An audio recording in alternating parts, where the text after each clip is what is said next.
Hi guys, today I still have braces. This is day 2, take 4. Let's get this started with 13 painters children should know. Alright, so our first painter of today is this guy named Hieronymus Bosch. Hieronymus Bosch. And his life is actually really mysterious if you kind of think about it. It's surely one of the most imaginative painters of his life. And there are more strange figures in his pictures than in any other artist too. In this picture, in this painting called The Conjurer, he basically draws a magician who goes ahead and is supposed to conjure a frog from this person's mouth. And of course, that's supposed to be impossible, so people are watching. And so the conjurer gets here, takes something out, there's a frog in this basket here, and afterwards, loads of other things start happening to this person. I really hope that a frog comes out, but then again, this is a painting. It's not like a motion movie picture too. And he also drew this famous painting as well. It's called The Garden of Earthly Delights. Now, the Garden of Earthly Delight is actually one of the few paintings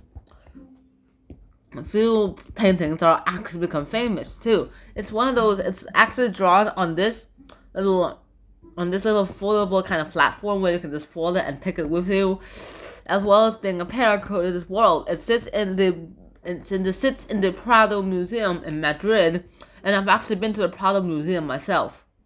Speaking of the Prado Museum, there's so much more that we can get here too. This is supposed to be the original Garden of Eve. This is supposed to be hell, and this is supposed to be life on Earth, but like so many people here. And these are just close-ups of the actual things as well too.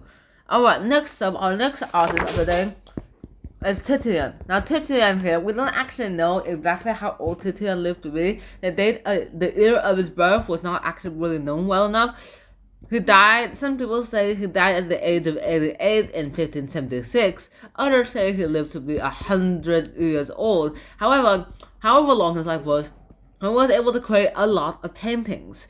And he possibly could have been born in 1490, but possibly before then, earlier. He was a portrait painter, but he spent his entire life in the Italian city of Venice, and he was a portrait painter too. He painted portraits of people too, but unlike other painters, he made his subjects go ahead and do poses, and these poses of what they're doing, instead of like doing this, make them do this. Here is his painting of Jesus Christ being about to be ridiculed by the Roman Empire by putting a crown made of thorns on his head. However, there are a few paintings that he actually kind of stopped painting too. This is a painting of Pope Paul III and his nephews. He calls them his nephews just to disguise that they're actually his grandchildren. These aren't his nephews, these are actually his grandchildren. And he also stopped painting this in the middle because apparently the Pope's arm is missing as well too. Our next artist of the day is Rembrandt. Rembrandt is famous for having one of the greatest paintings of history, as well as being the costliest painting to history as well.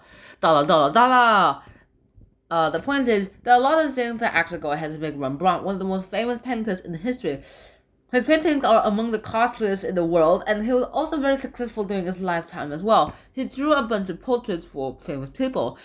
And Holland's 17th century is also known as the Golden Age, and Dutch merchants traded goods, things, in places like India, and the country and its inhabitants actually became extremely wealthy. This period was also a great time for Dutch artists because they were commissioned a lot. This is a painting of the Night Watchers, basically a group of men who volunteered to help defend the city, and that during the night, of course. Why else would they not be called the Night Watchers? But this is called the Night Watch because they're doing the Night Watch. Next up, we have Thomas Gainsborough.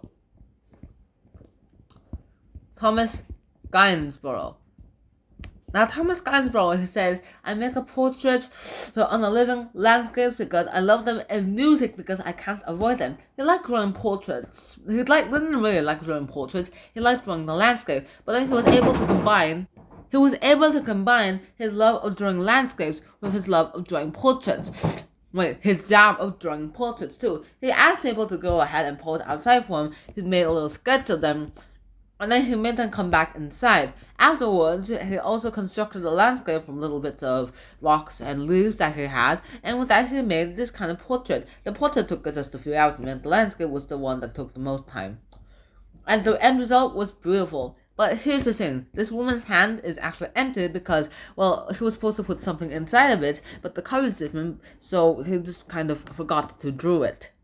Next up, our next artist of the day is this person named Francisco de Goya. Francisco de Goya is also one of the more famous painters on this list. He was a simple man from the country, but later his talent as an artist actually led him to be able to go ahead and even paint for the Spanish king himself. When he started working in the royal court of Madrid, he was hired to paint cheerful scenes of the country life. And these images were used to patterns for weaving tapestries to decorate the walls of the royal palace. However, when he wasn't painting for the little people, the princesses or otherwise, he went ahead and drew the country life as well too. Here, it's called El Pelele, also known as puppets. Apparently, women back then had this pretty traditional game where they made a man puppet out of straws, and afterwards they put it on a rug and then they bounce it up and down as if it was a game, and it was a pretty fashionable game at the time as well. He also drew this, the 2nd of May 1808, or the Charge of the Mamelukes, which is basically when the Madrid Spanish citizens went ahead and revolted against the occupying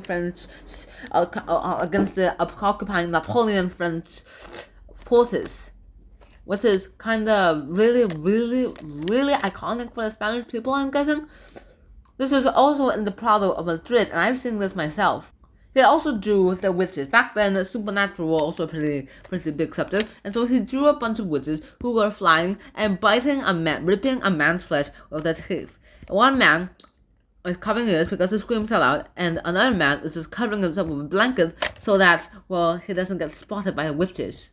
Well, bad thing, they're gonna get spotted. First of all, those are hands. Second of all, that's a head shape. Alright, our next artist is Caspar David Friedrich.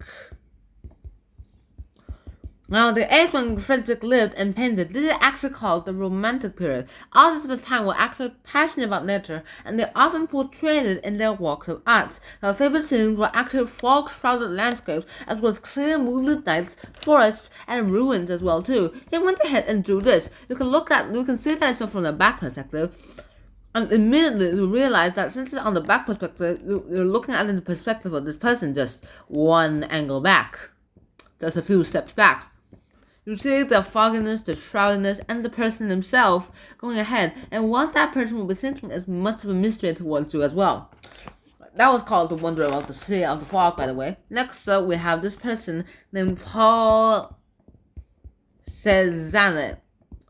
Now, for a long time, people actually did not understand Cézanne's paintings, and the reviews of his exhibitions were very negative, but he didn't really care. He went ahead and drew this, Boy in the Vest, where instead of using brush strokes, he went ahead and he was globs of paint. He put a glob there, he put a glob there, put a glob there, and so on, until the painting started taking a picture.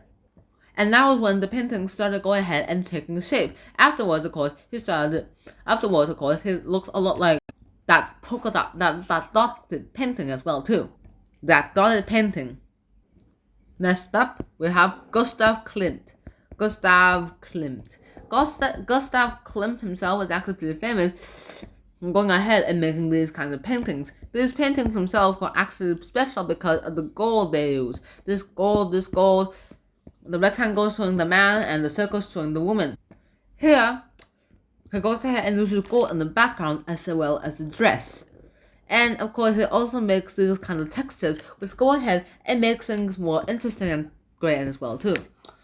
Next up, our next painter is August Macke. August Macke himself was actually going to be world famous himself, but then later he died at the age of 27 because he fought in the World War. he fought just because he died in battle. Basically, all you have to know is that he died in battle. He went ahead and drew these kinds of paintings, which were special because they put different shades of similar colors together, which made the lighter color look way more brighter than it actually is. He never drew faces though. That was his specialty. Next up, we have this artist named Georgia O'Keeffe. Georgia O'Keeffe herself actually drew nature, and it's because she drew nature that made her actually pretty famous. It used to be very unusual for a woman to become a painter, but Georgia O'Keeffe was determined and she reached her goal. She lived up to be 99 years old, so close to 100 years old. And that was great. Oh, sorry. She actually lived up to 98 years old. She was just a few months short of her birthday. And that was it. She drew nature, but if you look, but too closely, so close that in fact it didn't look like nature as well too. And of course there are more painters on this list as well. Next up we have Salvador Dali. Salvador Dali is pretty interesting, and he became world famous for his puzzling images. Back then, artists were supposed to draw things that were real, but then he decided to start drawing things that weren't real and that just couldn't really exist. He also drew melting clocks, which makes it seem like time seems to drag on when there's things that you don't want to do. Alright, our 12th artist on this list is Gerhard Richter. Gerhard Richter has actually painted so many different kinds of things that it's actually kind of difficult to classify his art, but no need to. You might think this is a photo, but it's actually a painting. It's just a painting of a photo enlarged so big that it's a bit blurry because of the pixels, but because the painting is actually smooth. It's blurry because he wants to make it look like the photographer is in motion with a tiger, so that, well, it's blurry. He also used this. He made this glass window using 72 different kinds of squares, all different colors, even though they look similar. And he even drew this. Weird, right? Next up, our last artist on this list is Basquiat. He is, an African American who went ahead, and he was the first African American to go ahead and sell his pictures for the highest prices. For weird things too. He drew things that weren't really real, but then again, the artist needs to be real as well. And a few paintings actually went ahead and sold millions, but he was addicted to drugs, so he died at a very young age. And with that, we have 13 painters children should know. Hope you guys enjoyed it. Hope to see you guys soon. Until next time, peace. Bye bye.